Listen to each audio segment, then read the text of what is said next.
यो सदन भैँसी राँगाको विषयमा गफ गरेर यदि 5 वर्ष बिताउने हो भने हामीले गोबर बाहेक केही पनि प्राप्त गर्न सक्दैनौँ। हामी आत्मआलोचना गर्न चाहन्छौँ। त्यसैमा आएको समाचारले संसदमा हङ्गामा मचाइरहँदाखेरि त्यो जसले समाचारलाई प्रभावित पार्न खोज्यो कुनै व्यापारी, उसले कति रमाइलो मान्दो हो।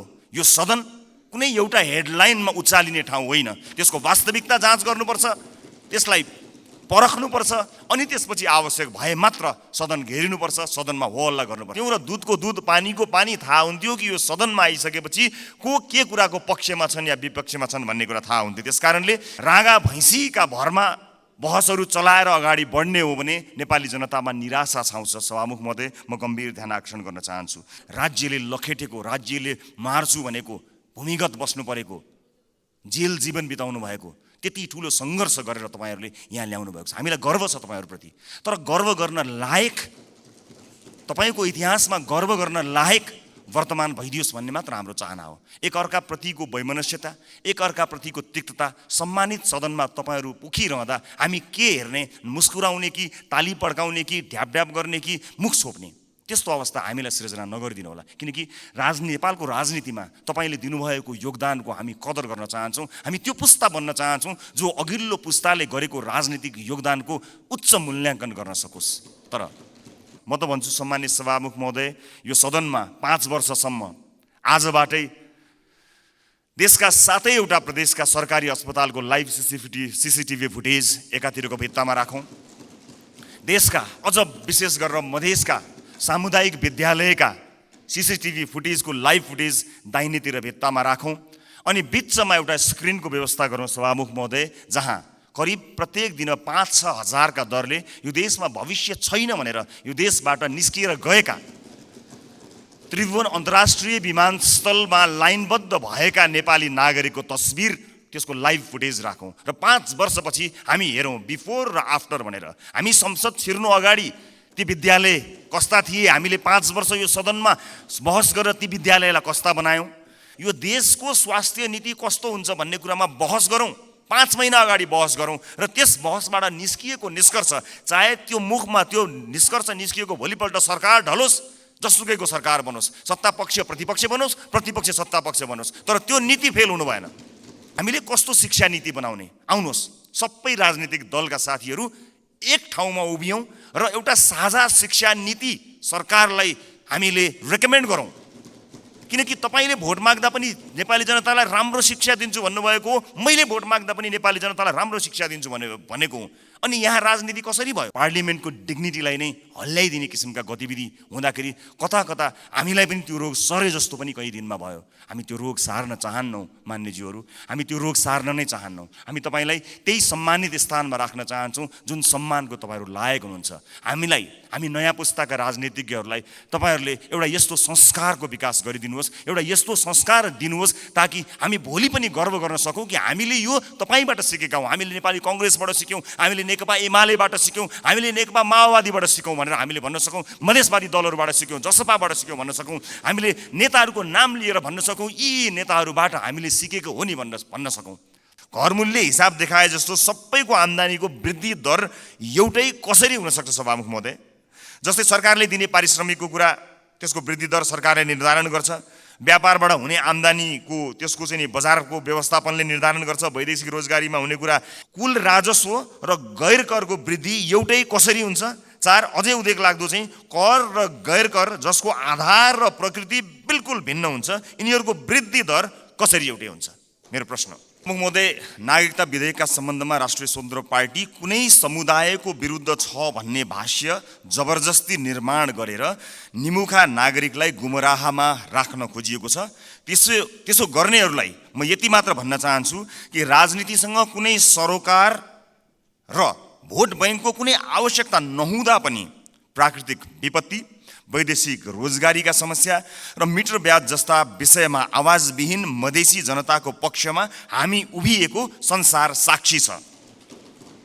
मैले श्रेय लिन खोजेको होइन, एउटा दृष्टान्त मात्र दिन खोजेको हुँ। मलाई नागरिकले नागरिकता नपाउनुको पीडा थाहा छ, साँच्चै नै थाहा छ। कुनै पनि मेरो र तपाईँको जति नै सुनिश्चित छ हुनुपर्छ सभामुख महोदय। गलत बाटोबाट गएका हुनाले गलत मानिसको पुतला जलाइएको छ भन्ने कुरा म सम्मानित सदन मार्फत जानकारी गराउन चाहन्छु र गत केही दिनहरूमा भएका बहसहरू अलिकति अमर्यादित भएकोमा क्षमा याचना पनि गर्न चाहन्छु। 5, करका विभिन्न स्रोतहरूको वृद्धि दर फेरि राष्ट्रको ढुकुटीमा सङ्कलन हुने अनुमान हचुवाको भरमा भएको बजेटमा आधारित खर्चका कार्यक्रमहरू कसरी विश्वासिला हुन सक्छन्?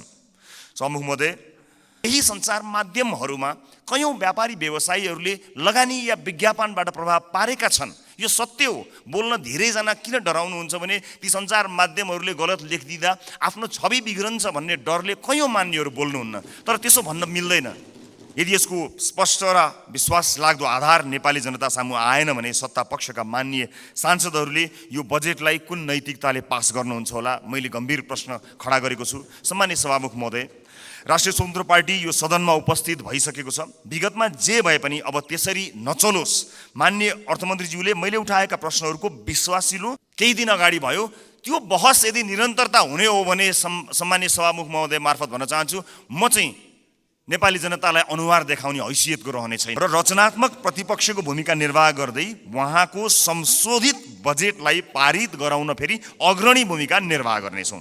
सभामुख महोदय, राष्ट्रले जित्ने कुरा भएको हुनाले परम्पराको नाममा बहुमतले पेलेर जाने मनस्थिति बनाइयो भने त्यसको परिणाम अवश्य पनि यो देशले भोग्नुपर्नेछ, सत्ता पक्ष या विपक्षले भोग्नुपर्ने छैन। त्यसैले सम्माननीय सभामुख महोदय, म आजको विषयवस्तुमा प्रवेश गर्नुभन्दा अगाडि केही कुरा स्पष्ट गर्न चाहन्छु।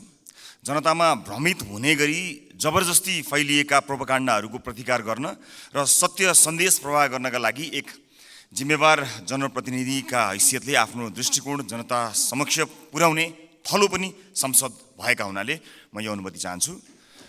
सभामुख महोदय, नागरिकता विधेयकका सम्बन्धमा राष्ट्रिय स्वतन्त्र पार्टी कुनै समुदायको विरुद्ध छ भन्ने भाष्य जबरजस्ती निर्माण गरेर निमुखा नागरिकलाई गुमराहमा राख्न खोजिएको छ। त्यसो गर्नेहरूलाई म यति मात्र भन्न चाहन्छु कि राजनीतिसँग कुनै सरोकार र भोट बैंकको कुनै आवश्यकता नहुँदा पनि प्राकृतिक विपत्ति, वैदेशिक रोजगारीका समस्या र मिटर ब्याज जस्ता विषयमा आवाजविहीन मधेसी जनताको पक्षमा हामी उभिएको संसार साक्षी छ। मैले श्रेय लिन खोजेको होइन, एउटा दृष्टान्त मात्र दिन खोजेको हुँ। सम्माननीय सभामुख महोदय, मलाई नागरिकले नागरिकता नपाउनुको पीडा थाहा छ, साँच्चै नै थाहा छ। कुनै पनि नेपाली नागरिक नागरिकताबाट वञ्चित हुनु हुँदैन, त्यो उसको नैसर्गिक अधिकार हो। जन्मसिद्ध नेपाली नागरिकका सन्तान र एकल आमाहरूका सन्तानको नागरिकताको अधिकार मेरो र तपाईँको जति नै सुनिश्चित छ हुनुपर्छ। सभामुख महोदय, मात्र वैवाहिक अङ्गीकृतका विषयमा मौन रहेका हुनाले यसबारेमा छलफल चलाउन खोजिएको हो र सम्मानित सभामुख महोदय मार्फत म जानकारी गराउन चाहन्छु। एकल आमाका सन्तानले नागरिकता लिँदा आमाले बाबुको पहिचान नै नखुलेको स्व घोषणा गर्ने व्यवस्था हाम्रा आमा दिदीबहिनीहरूको आत्मसम्मान विपरीत छैन? यो यस्ता प्रश्नहरूको विषयमा पनि सोचौँ भनेको हामीले। विधेयक संसदमा आएको भए हामी छलफल गर्थ्यौँ, स्वामित्व लिन्थ्यौँ। तर जसरी जुन बाटोबाट प्रमाणीकरण भयो जम्मा विपत्ति यतिमा हो सभामुख महोदय। र यदि सदनमा आएर छलफल हुने भएको भए त्यहाँ भएको विभेदका विषयमा पनि हामी कुराकानी गर्थ्यौँ। महिला र पुरुषलाई जुन विभेद गरिएको छ वैवाहिक अङ्गीकृतका विषयमा त्यसमा पनि हामी हाम्रो धारणा राख्थ्यौँ र दुधको दुध पानीको पानी थाहा हुन्थ्यो कि यो सदनमा आइसकेपछि को के कुराको पक्षमा छन् या विपक्षमा छन् भन्ने कुरा थाहा हुन्थ्यो। त्यसकारणले यो गलत बाटोबाट गएका हुनाले गलत मानिसको पुतला जलाइएको छ भन्ने कुरा म सम्मानित सदन मार्फत जानकारी गराउन चाहन्छु। र अर्को महत्त्वपूर्ण कुरा सम्मानित सभामुख मार्फत भन्न चाहन्छु कि हामीले पार्लियामेन्टको डिग्निटी राख्नलाई कहीँ कतै चुकिरहेका त छैनौँ, यसबारेमा पनि अलिकति ध्यान आकर्षण गराउन चाहन्छु सभामुख महोदय। जस्ता विषयहरूमा हामीले छलफल गऱ्यौँ, हामी नयाँ राजनीतिक दलका हिसाबमा चाहे ती हाम्रा पक्षबाट आएका हुन् या अन्य राजनीतिक दलबाट आएका विषयहरू हामी काहीँ न काहीँ लज्जित भएका छौँ। यो सदन भैँसी राँगाको विषयमा गफ गरेर यदि 5 वर्ष बिताउने हो भने हामीले गोबर बाहेक केही पनि प्राप्त गर्न सक्दैनौँ। हामी आत्मआलोचना गर्न चाहन्छौँ। हाम्रा दलबाट पनि भएका कमी कमजोरीलाई आत्मआलोचना गर्न चाहन्छौँ र नयाँ राजनीतिक दलका रूपमा हामी एउटा नयाँ अभ्यास लिएर आएका छौँ। हामीले आज बजेटमा कुराकानी गरिरहँदा, राष्ट्रका महत्त्वपूर्ण मुद्दामा कुराकानी गरिरहँदा आम सर्वसाधारणमा संसदबाट गएको सन्देश राम्रो सन्देश गएको छैन। म आफ्नो भागको ब्लेम, आफ्नो भागमा परेको जुन दुःख छ त्यो आफू जिम्मेवार हुन चाहन्छु र आफ्नो राजनीतिक दलका तर्फबाट गत केही दिनहरूमा भएका बहसहरू अलिकति अमर्यादित भएकोमा क्षमा याचना पनि गर्न चाहन्छु। सामान्य सभामुख महोदय, म अब विषयवस्तुमा प्रवेश गर्न चाहन्छु। आगामी आर्थिक वर्ष 80-81 का लागि सरकारले गत 1 महिनामा विनियोजन विधेयकका प्राथमिकता, त्यसपछि नीति तथा कार्यक्रम अनि अहिले बजेट बारेमा बजेट प्रस्तुत गरेको छ। यी कार्यक्रमहरू हेर्दा मनमा एउटा प्रश्न जन्मिएको छ सभामुख महोदय। सरकारले प्रस्तुत गरेको यो विनियोजन विधेयकका प्राथमिकता, नीति तथा कार्यक्रम र बजेट एउटै सरकारले ल्याएर आएको हो कि फरक फरक सरकारको पालामा आएको भन्ने कुरामा म चाहिँ अलिकति दोधारमा परेको छु, किनभने यी कार्यक्रमहरूबीच तालमेल कहीँ कतै भेटिएको छैन। यसबारेमा छुट्टै बहस गरौँला। तर अहिले म बजेटमा केन्द्रित भई केही कुराहरू राख्न चाहन्छु। सामान्य सभामुख महोदय, एउटा उदाहरण मात्र यहाँ प्रस्तुत गर्न चाहन्छु। मान्नुहोस् कुनै एउटा परिवार छ, त्यो परिवारका 4 सदस्यले कमाउँछन्। एकजना सरकारी जागिरे छ भन्ठान्नुहोस्, एकजना कृषि कार्य गर्छ, एउटा खुद्रा पसल चलाउँछ, अर्को एउटा वैदेशिक रोजगारीमा जान्छ। त्यस परिवारको घरमूलीले आउने वर्ष हाम्रो प्रत्येक सदस्यको आम्दानी एउटा 5% भनौँ न 5%ले बढ्छ भनेर हिसाब देखायो भने कसरी पत्याउने? घरमूलीले हिसाब देखाए जस्तो सबैको आम्दानीको वृद्धि दर एउटै कसरी हुन सक्छ सभामुख महोदय? जस्तै सरकारले दिने पारिश्रमिकको कुरा, त्यसको वृद्धि दर सरकारले निर्धारण गर्छ। व्यापारबाट हुने आम्दानीको त्यसको चाहिँ नि बजारको व्यवस्थापनले निर्धारण गर्छ। वैदेशिक रोजगारीमा हुने कुरा रोजगारदातामा भर पर्छ, श्रमको माग अनुसार भर पर्छ, ती देशको नीतिले निर्धारण गर्छ। कृषिबाट हुने आम्दानी, उत्पादनको अवस्था, बिक्री मूल्यहरूले निर्धारण गर्छन्।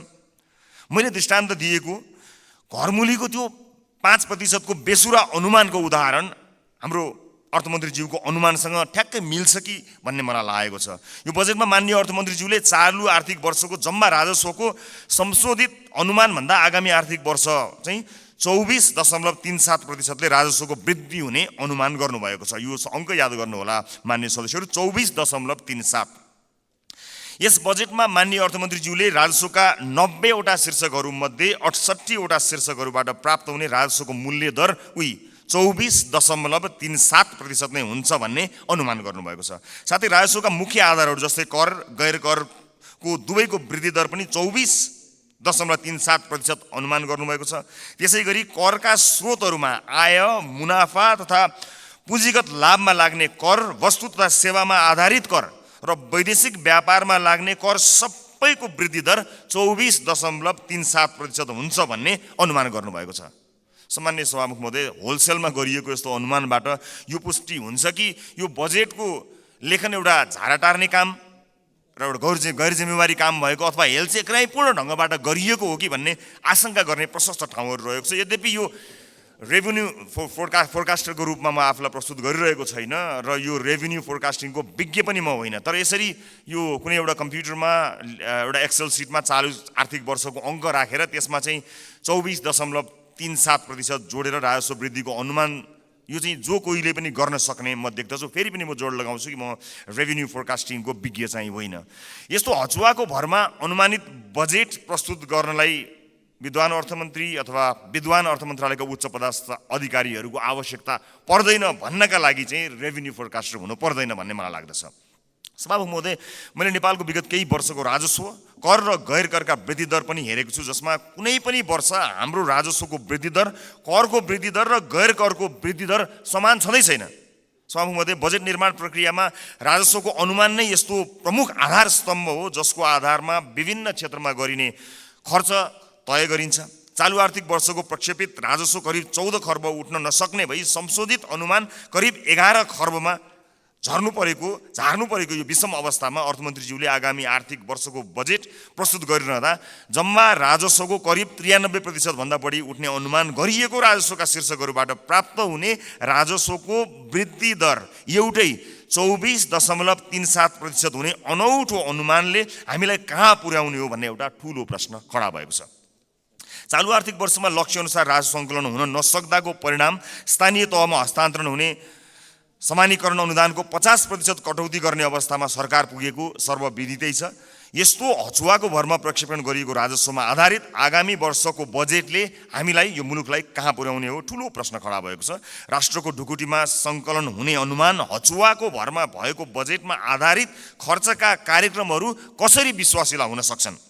सभामुख महोदय, मेरा पार्टीका मान्य सदस्यहरूले बजेटका कार्यक्रमको बारेमा पनि आफ्नो मन्तव्य राखिरहँदा हाम्रो पार्टीको धारणा पनि राख्नुभएकै छ र म पुनः दोहोऱ्याउँदै यो गरिमामय सदनको समय बर्बाद गर्नतिर लाग्दिनँ। तसर्थ सम्माननीय सभामुख महोदय मार्फत हाम्रा विद्वान अर्थमन्त्रीज्यूलाई विश्वमा इमान्दार, मेहनती र कर्तव्यनिष्ठ भनी पहिचान बनाएका सम्पूर्ण नेपाली आमा बुवा दाजुभाइ तथा दिदीबहिनीहरूको जनप्रतिनिधिको हैसियतले केही प्रश्नहरू राख्न चाहन्छु। 1, कर र गैर करलाई प्रभाव पार्ने विषयवस्तु र क्षेत्र फरक हुन्छन् भने एउटै दरमा वृद्धि कसरी सम्भव हुन्छ?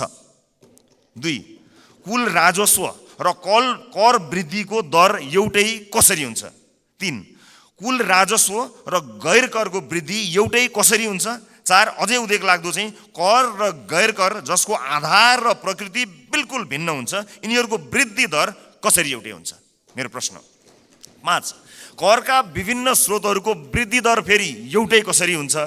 6, राजस्वका 90 शीर्षकहरूमध्ये 68 वटा शीर्षकहरूबाट प्राप्त हुने राजस्वको वृद्धि दर एउटै कसरी हुन्छ?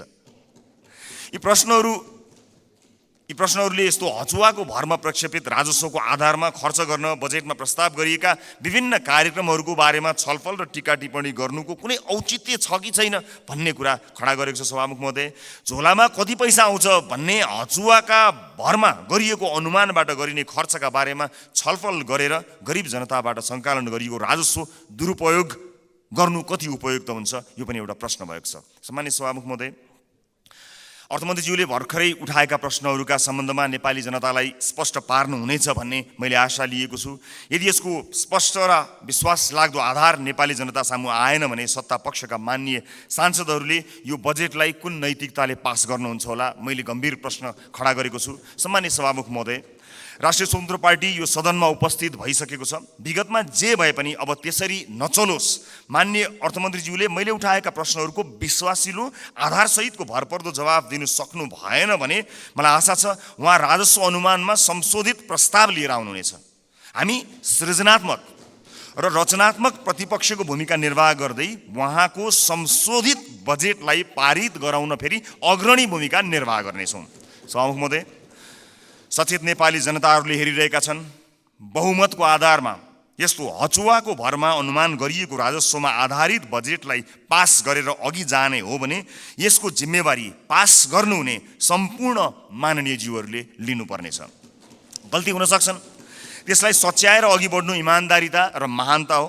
भएको गल्तीलाई सच्याउन सत्तापक्ष र प्रतिपक्ष नभई हामी कुनै अर्को पक्ष भइराख्नु पर्ने छैन, एकै ठाउँमा उभिन सकिन्छ। यो राष्ट्रले जित्ने कुरा भएको हुनाले परम्पराको नाममा बहुमतले पेलेर जाने मनस्थिति बनाइयो भने त्यसको परिणाम अवश्य पनि यो देशले भोग्नुपर्नेछ, सत्ता पक्ष या विपक्षले भोग्नुपर्ने छैन। त्यसैले मान्य सदस्यहरूले तथ्यमा आधारित भएर आफ्ना विवेक प्रयोग गर्नुहुनेछ भन्ने कुरामा मैले आशा राखेको छु र एउटा आशंका उब्जिएको छ। म सभामुख मार्फत माननीय अर्थमन्त्रीज्यूलाई सोध्न चाहन्छु, स्पष्ट पारिदिनु होला कि यसपटकको विकास बजेट डडेलधुरामा कति पार्नु भएको छ, नुवाकोटमा कति पार्नु भएको छ, गोर्खामा कति पार्नु भएको छ?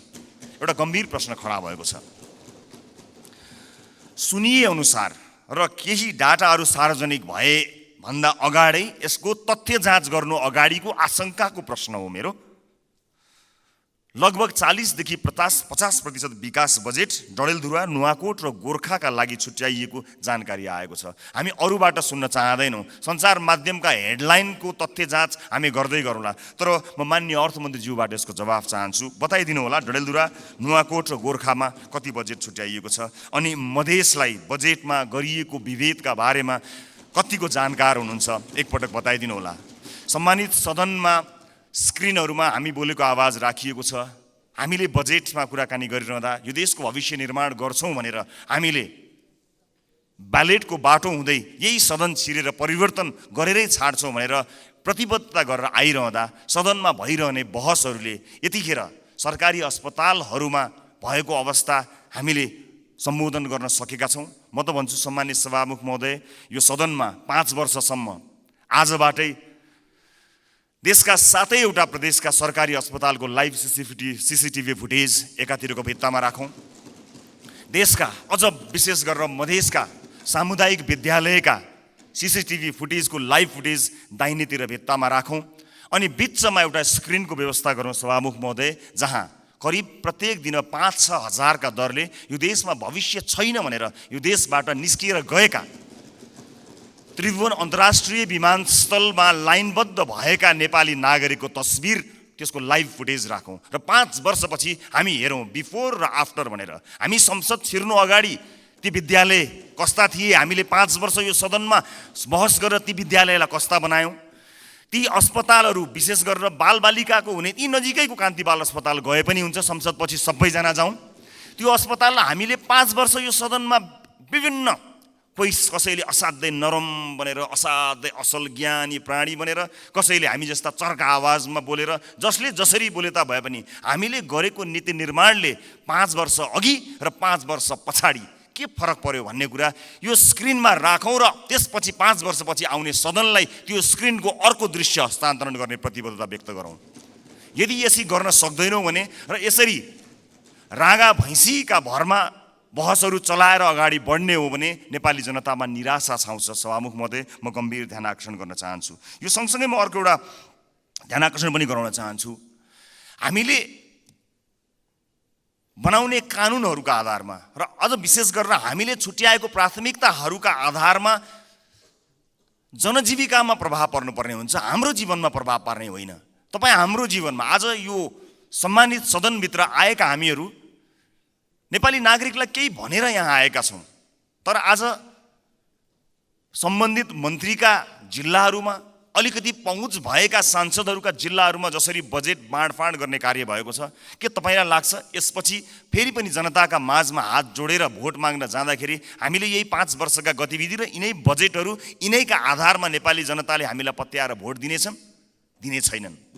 यदि नेपाली जनताले विवेक प्रयोग गरे भने दिने छैनन्। र जुन किसिमको बहस सम्मानित सदनमा केही दिन अगाडि भयो, त्यो बहस यदि निरन्तरता हुने हो भने सम्मानित सभामुख महोदय मार्फत भन्न चाहन्छु, म चाहिँ नेपाली जनतालाई अनुहार देखाउने हैसियतको रहने छैन। त्यसकारणले यो सदनमा हुने बहस अत्यन्त महत्त्वपूर्ण बनोस्, यहाँ हुने सरसल्लाहहरू महत्त्वपूर्ण बनुन् भन्ने कुराको ध्यान आकर्षण गराउन चाहन्छु र आफ्ना दलका तर्फबाट म यसको प्रतिबद्धता पनि व्यक्त गर्न चाहन्छु।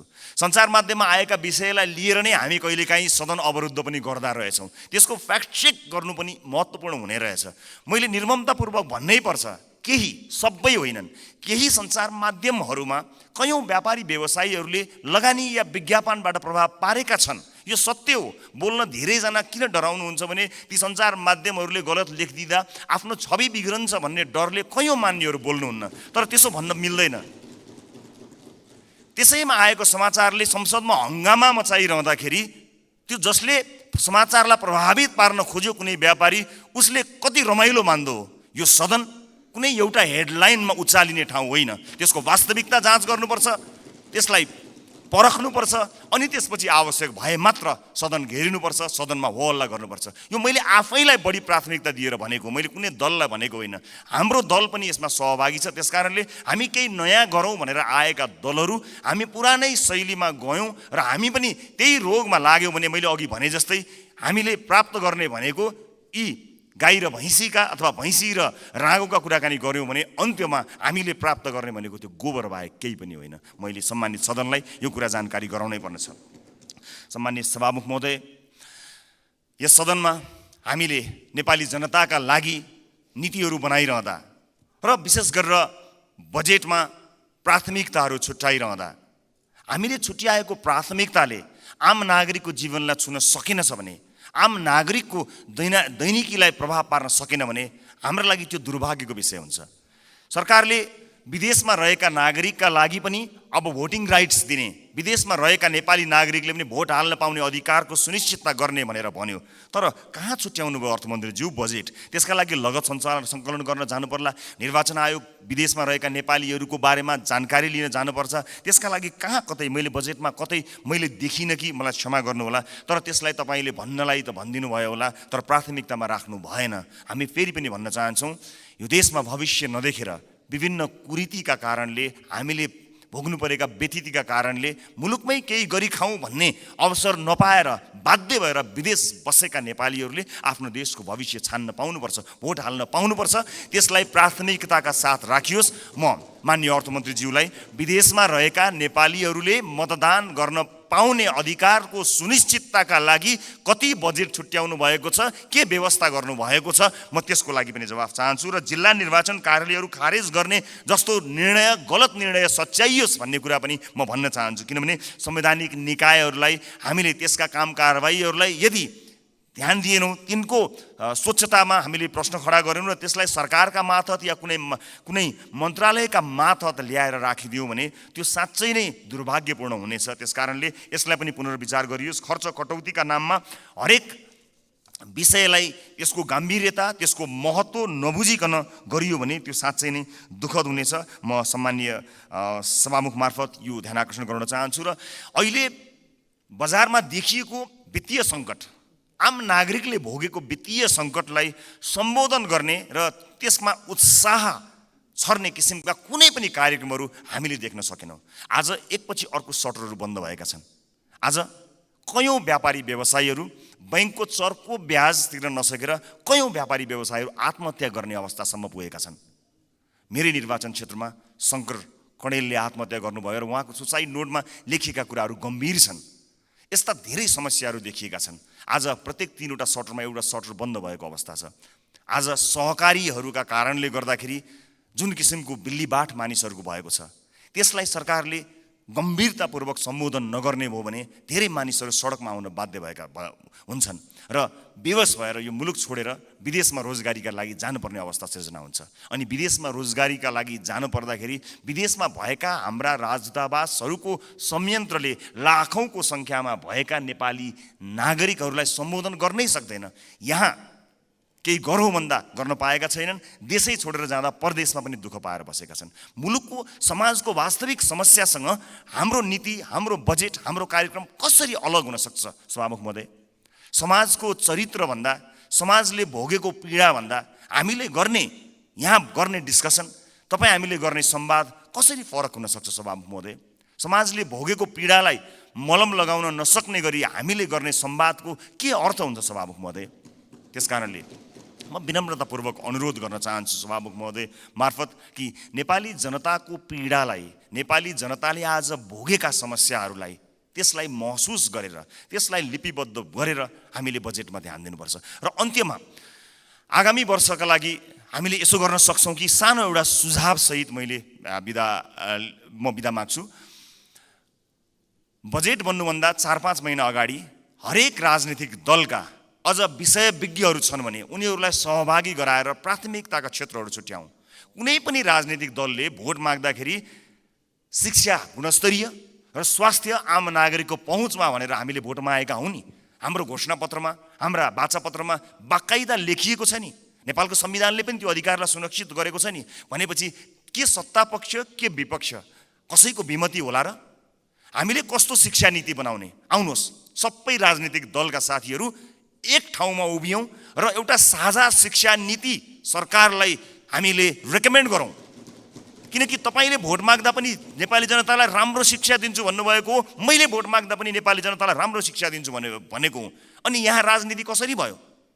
तपाईँको जिल्लाका बाटोहरूमा भोट हालेपछि अब तपाईँ या कुनै नेताको जिल्ला अथवा गाउँठाउँमा बाटो पुर्याएर भोट माग्ने दिनको त अब अन्त्य गर्नुपर्छ हजुर। सिङ्गो देशलाई हेर्नुपर्छ। अब त त्यसरी चल्दैन बाँडेर। यो नागरिकको स्वास्थ्यका लागि आवश्यक पर्ने हेल्थ केयर बिल कस्तो हुनुपर्छ? सबै राजनीतिक दलका 101 छानेर एक ठाउँमा बसौँ बजेट बन्नुभन्दा करिब 4-5 महिना अगाडि र हामी साझा अवधारणा बनाऊ र त्यसमा एउटा कमन कमिटमेन्ट गरौँ। त्यसलाई सरकारको शिक्षा नीति बनाऊ। कोही विपक्षमा हुने छैनन् किनकि सबैको अपनत्व हुनेछ। त्यसै गरी स्वास्थ्यका विषयमा कुराकानी गरौँ, अफोर्डेबल हेल्थ केयरका बारेमा हामी कुराकानी गरौँ र सबै दलका माननीयहरू अझ विषयविज्ञहरूलाई राखेर र आवश्यक परे नागरिक समाजबाट पनि विषयमा विज्ञता हासिल गरेका मानिसहरूलाई ल्याएर यो देशको स्वास्थ्य नीति कस्तो हुन्छ भन्ने कुरामा बहस गरौँ। 5 महिना अगाडि बहस गरौँ र त्यस बहसबाट निस्किएको निष्कर्ष, चाहे त्यो मुखमा त्यो निष्कर्ष निस्किएको भोलिपल्ट सरकार ढलोस्, जसुकैको सरकार बनोस्, सत्तापक्ष प्रतिपक्ष बनोस्, प्रतिपक्ष सत्तापक्ष बनोस्, तर त्यो नीति फेल हुनु भएन। यदि नेपाली जनतालाई हामीले हृदयमा राखेका हौँ, साँच्चै नै यो देशको मुहार फेर्नका लागि यहाँ आएका हौँ भने यो काम गरौँ, होइन आफ्नो र आफ्नाका मुहार फेर्न आएको हो भने यसै गरी चलाउँ, 5 वर्ष बिताउँ, तर हामी चाहिँ अनुहार देखाउन लायकका हुने छैनौँ।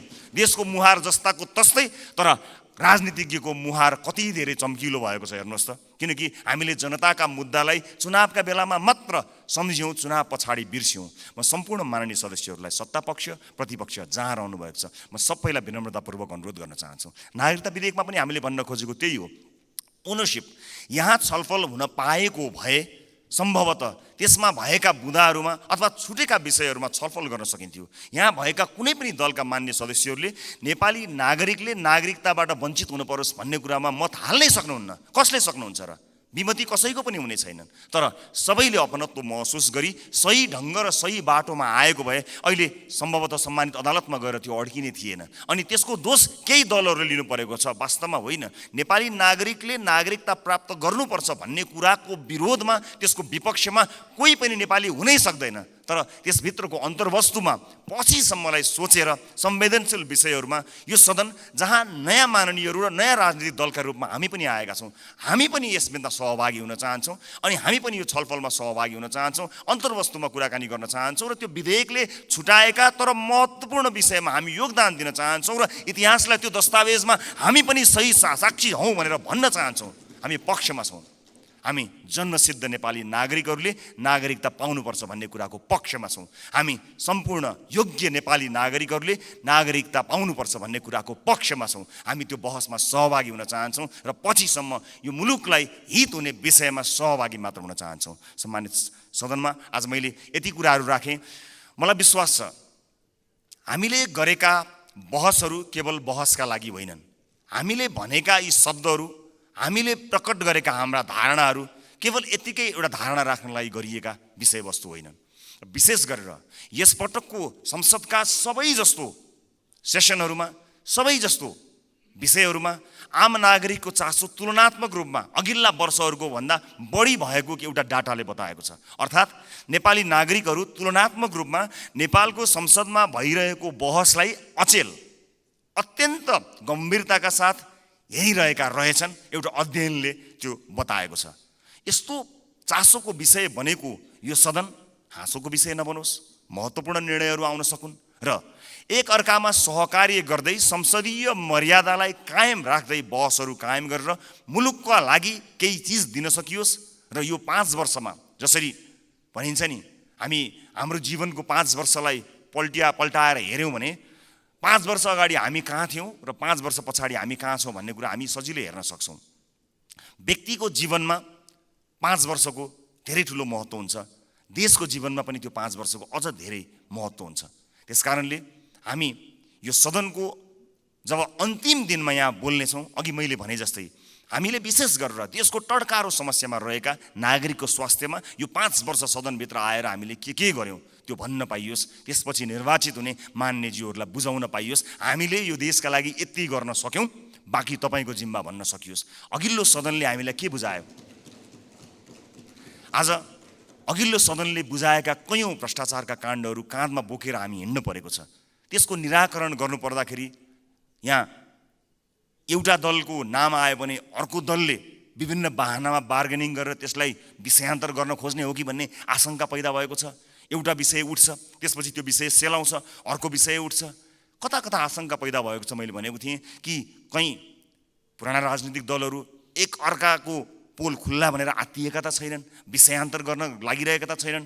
हामीलाई डर भएको छ। नेपाली जनताले नयाँ म्यान्डेट दिएर पठाएको राजनीतिक दलका रूपमा हामी पुराना माननीयज्यूहरूबाट सिक्न चाहन्छौँ, बुझ्न चाहन्छौँ। तपाईँको राजनीतिक लडाइँ र तपाईँको राजनीतिक इतिहासको मानमर्दन गर्ने हाम्रो ध्येय कहीँ पनि छैन। कुन सङ्घर्षले तपाईँले आज यो दिन ल्याउनु भएको छ? हामी त सजिलै राजनीतिमा आयौँ। साँच्चै भन्नुपर्दा हामीलाई राजनीतिमा त्यो सङ्घर्ष गर्नु परेन। तपाईँहरू त राज्यले लखेटेको, राज्यले मार्छु भनेको, भूमिगत बस्नु परेको, जेल जीवन बिताउनु भएको त्यति ठुलो सङ्घर्ष गरेर तपाईँहरूले यहाँ ल्याउनु भएको छ। हामीलाई गर्व छ तपाईँहरूप्रति।